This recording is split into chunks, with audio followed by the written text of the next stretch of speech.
నేను వచ్చినాకనే పరిష్కరించిన. మీకు నష్టం కోర్టు తీర్పు వల్ల జరిగింది. కానీ మీకు రాజశేఖర రెడ్డి గారు ఇచ్చిపోయిన ఇండ్ల పట్టాలు 10 ఏళ్ళు ఇవ్వకుండా పక్కన పెడితే నేనే కదా మీకు అందరికీ మీ అందరితో భోజనం చేసి మీ అందరినీ మంచి చేయాలని ఒక అడుగు ముందుకు వేసినాం కదా. రేపు భవిష్యత్తులో కూడా మీకోసం ఏదైనా మంచి చేయాలని ఎట్లా దాని నుంచి బయటపడాలని చూస్తున్నాం కదా. మీ మంచి కోసం కూడా ఆలోచన చేస్తలేమా? పెద్దలు శ్రీనివాసరెడ్డి గారిని మీ తరఫున పెట్టలేదా? ఎవరిని వదిలేసినా మీరు చెప్పండి. విద్యార్థులను వదిలేసినామా, నిరుద్యోగ యువకులను వదిలేసినామా, రైతులను వదిలేసినామా, మహిళలను వదిలేసినామా, పాత్రికే మిత్రులను వదిలేసినామా, రాష్ట్ర ప్రజలను వదిలేసినామా గాలికి వాళ్ళలాగా? రోజులో 18 గంటలు మీతోనే కూర్చొని పనిచేస్తున్నా కదా. నేను ఎక్కడికి పోయినా తాటి చెట్టు లెక్క పెరిగిండు కానీ తలకాయ మోకాళ్ళలో కూడా లేదు అన్నట్టు, దూడకున్న బుద్ధి కూడా లేదు దూలం లెక్క పెరిగిండు అని వెనకడికోవడం అన్నాడు. రేవంత్ రెడ్డి సచివాలయం వస్తున్నాడు. అసలు సిగ్గున్నదే మాట్లాడానికి? కమాండ్ కంట్రోల్ రూమ్ అయినా మా తాతదా? నా క్యాంప్ ఆఫీస్ కింద దాన్ని వాడుకుంటున్నా. రెగ్యులర్గా సచివాలయం నేను వచ్చి కూర్చొని సమస్యల మీద మాట్లాడుతున్నా.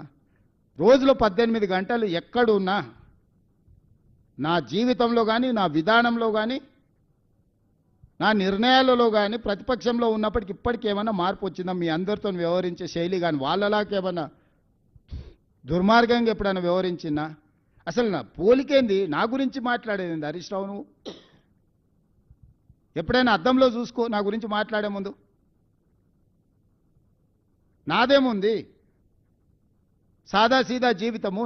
నేనేం గవర్నమెంట్ ఢిల్లీకి పోయినా కూడా జనరల్ ఫ్లైట్లో పోతా. నేను మీలాక ప్రత్యేక విమానాలు, మీ దేవుళ్ళ మొక్కులు కూడా ప్రభుత్వం సొమ్ములతోని. కనకదుర్గ ముక్కు పుడకానంటే ప్రభుత్వం సొమ్మే. వెంకటేశ్వర స్వామి తిరుమల తిరుపతి కొండ మీద దేవుడికి ఇస్తే ప్రభుత్వం సొమ్మే. చివరికి యాదగిరిగుట్ట టెంపుల్ నిర్మాణంలో అవినీతే. దేంట్లో మీరు వదిలింది?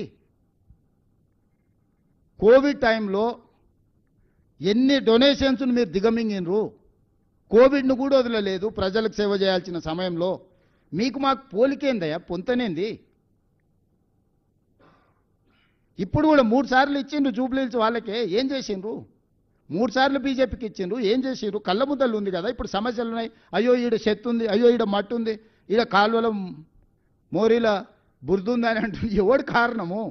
అసలు సిగ్గాను ఉండాలి. అందుకే నా చెత్తకుండి దగ్గర ఓ రోజు కట్టేసేయారు. కట్టేస్తే గొలుసు పెట్టి కట్టేస్తే తెలుస్తుంది, జ్ఞానోదయం కలుగుద్దేమో అట్లనా అని.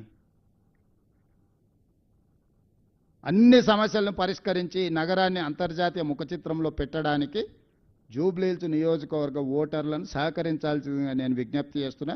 మీడియా మిత్రులకు కూడా సర్వేల గురించి నేను ఎక్కువ మాట్లాడదలుచుకోలే.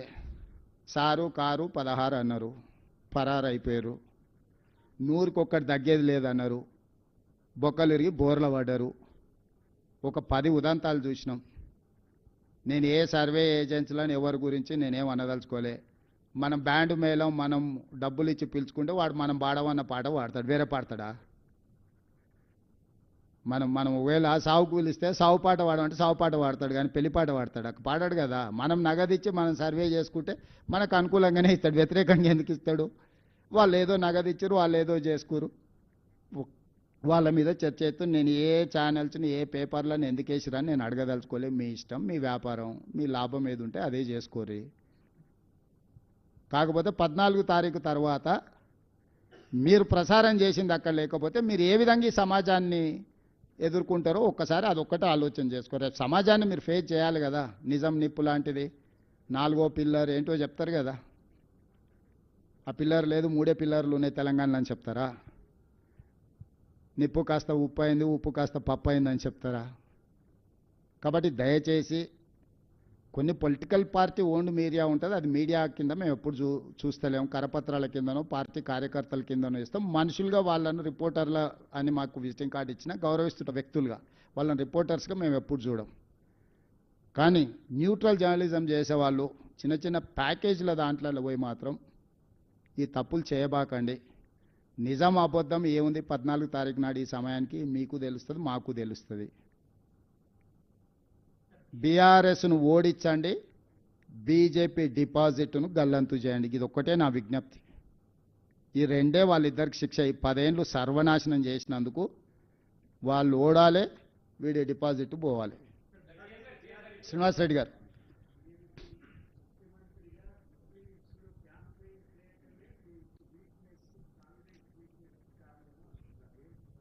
ఇప్పుడు నేను పార్టీ కార్యకర్తను మొదట, తర్వాత ఏ హోదా అయినా పార్టీ ఇచ్చిన హోదా, నే ఏ ఎన్నికలనైనా ఇంతే ప్రతిష్టాత్మకంగా తీసుకుంటా.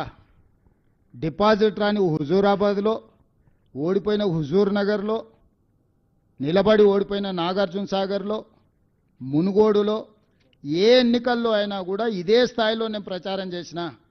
పార్టీ అభ్యర్థిగా చూడను, నేనే అభ్యర్థిగా అనుకుంటే ఏ ఎన్నికలనైనా నేను పార్టీ పట్ల, కార్యకర్తల పట్ల నాకున్న చిత్తశుద్ధి. అంటే బాధ్యతారహితంగా ఫామ్ హౌస్లో అనుకుంటే గొప్పతనమా? కనీసం ఓటేయమని ఈ రోజు వరకు విజ్ఞప్తి చేయాలి. కానీ కేటీఆర్ నేను చెప్తుండు తెలుగుదేశం సానుభూతి పరులు మాకేస్తారని. ఎందుక ఎన్టీఆర్ ఘాట్ను తొలగిస్తామని ముందుకు వచ్చినందుకు ఎన్టీఆర్ ఘాట్ని తీసేసేందుకు ఎన్టీఆర్ అభిమానులు ఓటేస్తారా?